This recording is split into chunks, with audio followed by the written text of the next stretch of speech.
আমার হাতে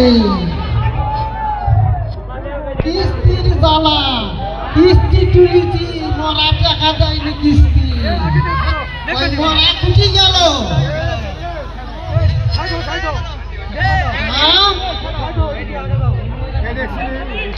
ওই মরা কিস্তি দিবে না, কুটি গেল। আরে 8টা 10টা কিস্তি তুললাম রে,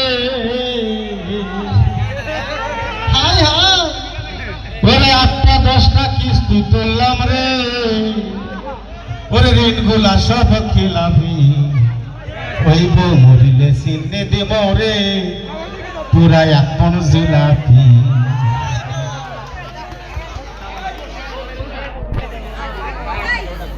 কি করবো রে জারিয়া?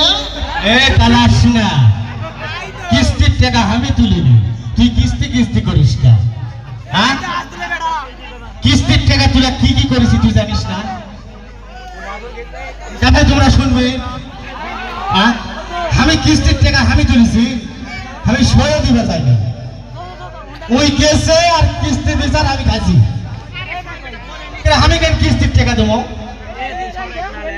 প্রথম কিস্তি তুলা তুই লিয়া দিছি কয় না, হাই হাই সারা দিবে আমার কোনো কথা কই না, সারা সম্বন্ধে আদর করা আমাকে বলে দুলা ভাই, বউ মরিলে চিনে দিব রে পুরা 1 মণ জিলাপি।